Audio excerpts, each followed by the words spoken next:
I don't work for NASA. I'm a lowly office tech at a company affiliated with NASA. We store data off-site mostly, concerning their many secret, unmanned missions to the moon, including the countless ones that took place in between the Apollo launches.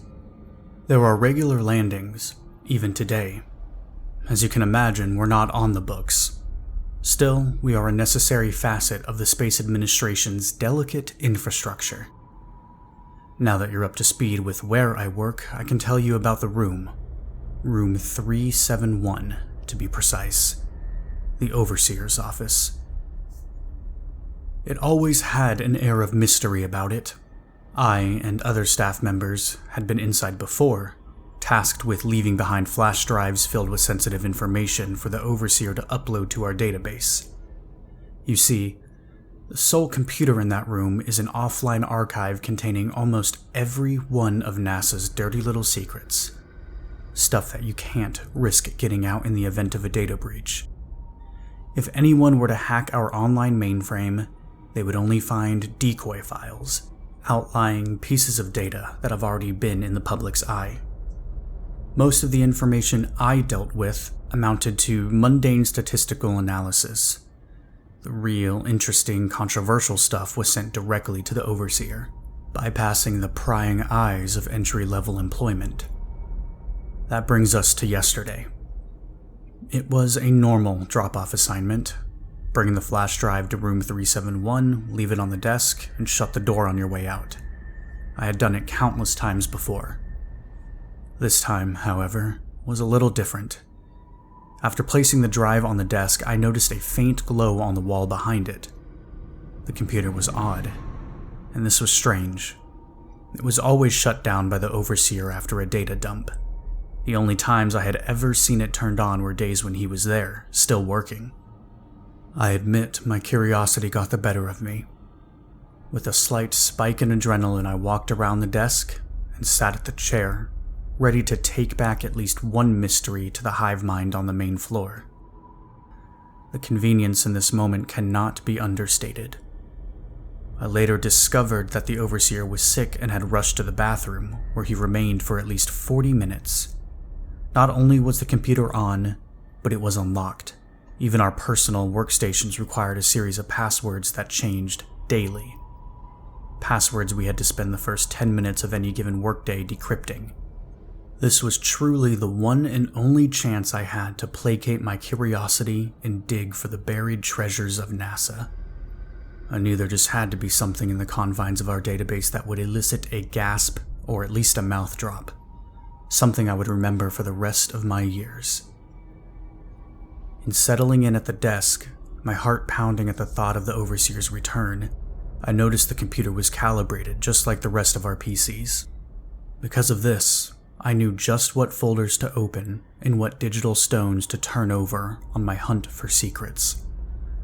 Most files were your run-of-the-mill storage vessels, data pertaining to the boring truths of the trade, statistics, and physics predictions. After a few minutes of searching, I almost called it quits, but one document caught my eye. It was titled Project Burial at Sea. This was what I wanted. A classified NASA project, never before released to the public. In this moment, secrets were revealed to me, ones I soon wished I had never unearthed. As is common with these types of documents, the jargon was very straightforward and low on description. As such, I had to piece together bits of information to form a clear picture of the proposal and subsequent missions that apparently started at the turn of our current century. What I discovered did indeed elicit a gasp. It also made my skin crawl. Project Burial at Sea was, ironically enough, a fail-safe against information leaks. It implemented the pre-existing infrastructure of NASA's unmanned missions to dispose of cracks in the system. That is, individuals likely to come clean about privileged information. Yeah, you heard it right. Individuals.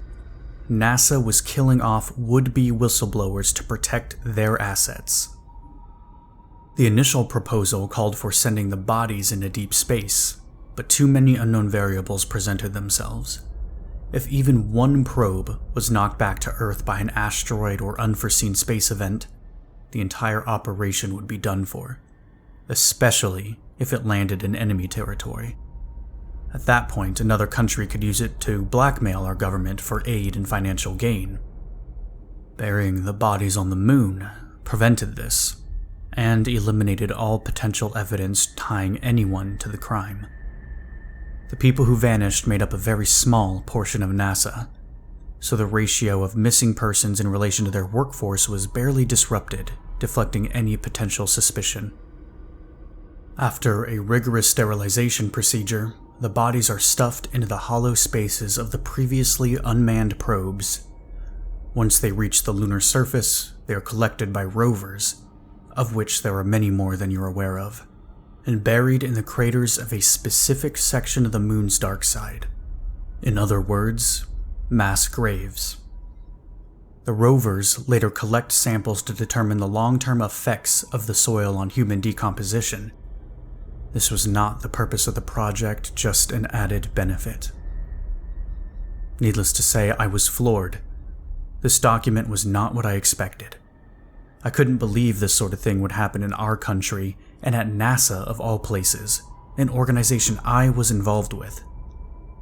After closing the file and navigating back to the home screen, I left room 371 and shut the door, my worldview shattered.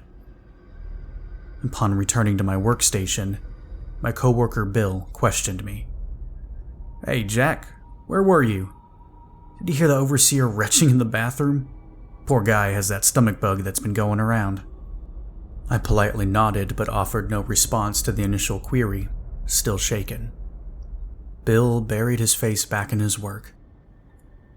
Eventually the overseer returned, the sound of room 371's creaky iron door slamming shut behind him as he resumed work at his desk. Beads of sweat formed above my brow as I wondered if he would notice something amiss, and no, I perused the archive. My heart began racing as the paranoia took hold.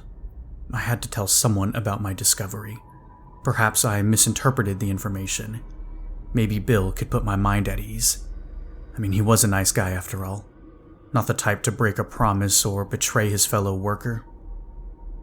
"Hey, Bill," I whispered. "Have you heard anything about NASA sending corpses to the moon?" He stared at me a moment, an overly serious expression painted across his face. Then he laughed. "Jack, you are a card. Where do you come up with this stuff anyway? You should write a book." Without so much as a sound to alert his arrival, the overseer put his hand on my shoulder. I nearly jumped out of my skin. "Jack, I've been meaning to talk to you. A big promotion is in the works. Meet me in my office in 10 minutes. With that, he loosened his grip and traveled back to room 371. My eyes widened and my heart sank. Bill noticed something was wrong. "What's wrong, Jack? You look as though you've seen a ghost. Promotions are a big deal around here, only one every few months or so. Lisa was promoted last year and went on to supervise one of the unmanned probe launches. Haven't heard from her since." I turned to Bill and met his gaze. "Bill, it's been nice working with you." He smiled before turning back to his computer. "You too, Jack." 10 torturous minutes came and went. I hesitantly made my way to room 371 and slowly opened the door. The overseer gestured for me to come in. "Have a seat, Jack," and closed the door. I unwillingly obliged. The thought of making a run for it crossed my mind, but I knew the security detail at the front gate would stop me. Drawing attention to myself would only serve to expedite my demise. "So, what is this about?" I asked, my breathing now labored and sporadic. "Like I said before, it's a promotion. NASA is recruiting from its affiliate outfits to supervise some of their unmanned launches. You've been selected." I tilted my head in disbelief. "But sir, why me? I haven't done anything to warrant such a promotion, to my knowledge at least." He grinned. "That's where you're wrong, Jack. We've been watching you. We know what you did. You can't deny it any longer." With a wicked smile, he stood up from his desk and walked over to me, his arms outstretched in my direction. His shadow covered the entire room, or at least it seemed that way in the moment. Without realizing it, I had backed myself into the corner, almost cowering in fear. That's when the door opened and my coworkers flooded the room. They yelled surprise in unison. I stood upright, shocked. "What's going on?" Bill responded. "Don't you know what today is, Jack?" The overseer pointed at his wall calendar. It was September 18th, which according to them was my hire date. It all made sense now. It was a ruse, a practical joke at my expense. The overseer sometimes did this on workplace anniversaries, but not for many years at this point, and never to this elaborate extent. I didn't even realize what day it was until they pointed it out. "Do you really think I would leave my computer on unattended?" Bill chimed in. "Bodies can't even decompose on the moon, Jack. There's no air." They both let out hearty laughs. I laughed too, thoroughly relieved. The rest of the afternoon was nice.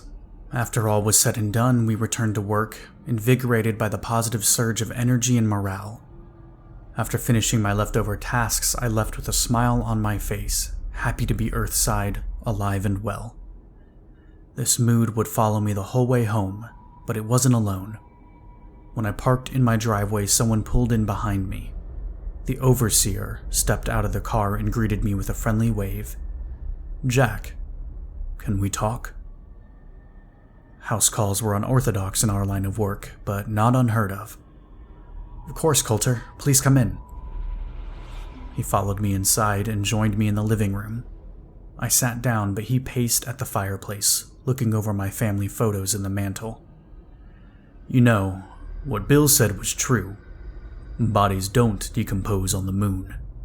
That bit was added by NASA.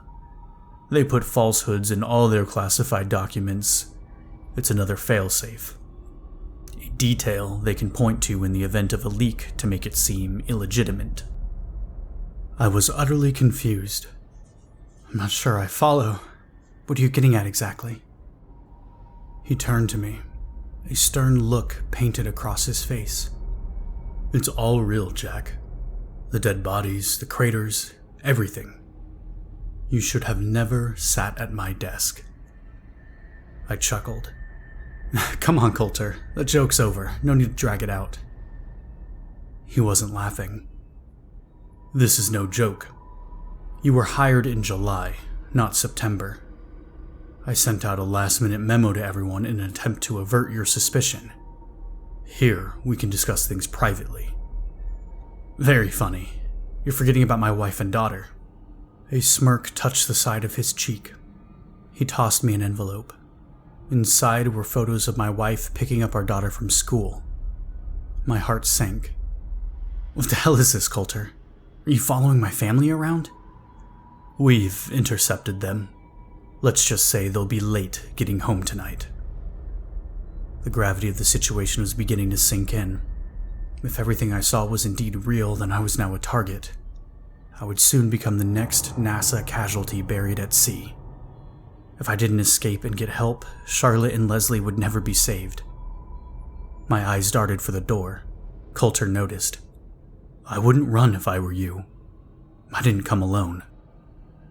My blood boiling, I was tempted to lash out in anger. "Don't worry, they're safe." I remained silent, but livid. There are things in the universe you can't begin to understand. Things not only above your pay grade, but above your understanding. Things human words could never hope to describe. "Human?" I asked, perplexed by the wording. "Yes, Jack. Let me show you." What happened next was enough to put my mouth on the floor. Using his right hand in a single circular motion in the air, Coulter opened up a portal.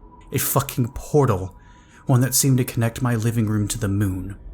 I could even see Earth off in the distance. "What in God's name is that?" I shouted. "Come on, Jack. Get a closer look." As his hostage, I had no choice but to humor his demands. Upon stepping up to the void, still frazzled, I saw it. A crater filled to the brim with corpses. "Why are you showing me this?" I asked in a shaky voice. "Just watch, Jack." I looked back to the scene and noticed something at the edge of the crater. 3 shadowy figures far too tall to be human. They extended their arms and a glow rained down from the space above the crater. The corpses, they moved. I watched in horror as the bodies were reanimated, but these were not living things. They were shells controlled by a puppeteer, bent to its sinister will. The 3 shadows became one and formed an archway, a blinding brightness pouring out from within.